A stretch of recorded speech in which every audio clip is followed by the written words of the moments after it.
Hi అండి, welcome to my channel. ఈరోజు ఎంతో రుచికరమైనటువంటి ఆరోగ్యమైన ఒక పౌడర్తో మీ ముందుకు వచ్చేసాను. ఏంటనేది ముందు చూపించబోతున్నాను. దీన్ని 5 మినిట్స్లో టేస్టీగా హెల్దీగా ఎలా ప్రిపేర్ చేసుకోవాలో చెప్పబోతున్నాను. ఇందులో చాలా మంచి హెల్దీ ఇంగ్రీడియంట్స్ అనేవి మిక్స్ చేస్తున్నాను. ఒక్కటొక్కటిగా చెప్తాను చూడండి. ఇందులో pumpkin seeds, sunflower seeds, next కర్బూజా సీడ్స్, అవిసెలు, మళ్ళీ రాగులు, మళ్ళీ కాజు, బాదం పప్పు, ఎండు ఖర్జూర, ఎండు ద్రాక్ష, ఇంకా బెర్రీస్ ఉంటాయి కదా, డ్రై ఫ్రూట్స్, అలాంటివి కూడా మిక్స్ చేశాను. వాటితో పాటు ఐరన్ రిచ్ ఫుడ్ అయినటువంటి నువ్వులు కూడా యాడ్ చేశాను అనమాట. అవసరమైతే పల్లీలు యాడ్ చేసుకోవచ్చు, లేదంటే పడని వాళ్ళు ఉంటారు కదా, దానికి స్కిప్ చేయొచ్చు. లైట్గా కొంచెం సోంపు, ఒక ఇలాచి ఫ్లేవర్ కోసం కూడా యాడ్ చేశాను అనమాట. ఇవన్నీ కూడా ఒక్కొక్కటిగా మంచి ఇంట్లో తయారు చేసినటువంటి నెయ్యిని వాడి దోరగా వేయించి పక్కన పెట్టేసుకున్నాక చల్లారిన తర్వాత ఒక్కొక్కటిగా మిక్సీ జార్లో వేసి పౌడర్ పట్టేసుకున్న తర్వాత ఒక పాత్రలో ఇవన్నీ కూడా పౌడర్స్ మిక్స్ చేసుకున్నాను అనమాట. మిక్స్ చేసుకున్న తర్వాత వితౌట్ స్వీట్ తినాలనుకున్న వాళ్ళు, షుగర్ పేషెంట్స్ కానీ ఇంకా ఏమైనా స్వీట్ వద్దనుకున్న వాళ్ళు కూడా ఈ ప్లెయిన్ పౌడర్ కూడా చాలా టేస్టీగా ఉంటుంది.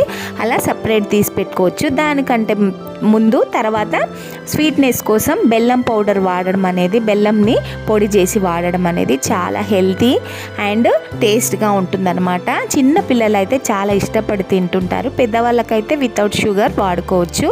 నేను ఇక్కడ బెల్లం పౌడర్ని మిక్స్ చేస్తున్నాను. అయితే ఇది కొంచెం లడ్డూలాగా కట్టాలంటే ఒక్కొక్కసారి బెల్లం బదులు మనం డేట్స్ కూడా వాడుకోవచ్చు అనమాట, పేస్ట్ కలిపి. లేదంటే నెయ్యిని యాడ్ చేసి సున్నుండలు కడతారు కదా, రవ్వ లడ్డు, ఆ విధంగా లడ్డూలు కూడా చేసి డైలీ 1-2 కూడా తినొచ్చు. పిల్లలు అయితే చాలా ఇష్టపడి తింటారు, పెద్దవాళ్ళు కూడా చాలా టేస్టీగా ఉంటుంది. ట్రై చేయండి ఈ రెసిపీ నచ్చితే నా ఛానల్ని సబ్స్క్రైబ్ చేసుకోండి, ఎంకరేజ్ చేయండి. ఇది బోన్ స్ట్రెంగ్త్కి కూడా చాలా యూజ్ అవుతుంది. రక్తం తక్కువగా ఉన్న వాళ్ళు, పిల్లలు కొంతమంది బక్కగా ఉంటారు కదా, ఆకలి తక్కువ ఉన్నా, ఎలాంటి హెల్త్ ప్రాబ్లమ్స్ ఉన్నా ఈ పౌడర్ చాలా బలం ఇస్తుంది అనమాట. ట్రై చేయండి. అయితే ఇక్కడ మనము కొన్ని కాజు, పిస్తా ఇవన్నీ ఉంటాయి కదా, ఇవన్నీ కూడా కొంచెం క్రంచీగా కూడా పట్టుకోవచ్చు అనమాట.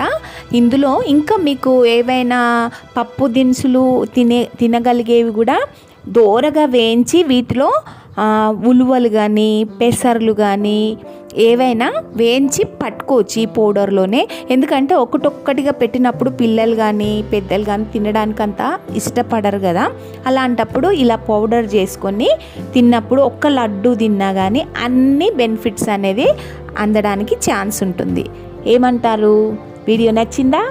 అయితే లైక్ చేసి సబ్స్క్రైబ్ చేసుకోండి.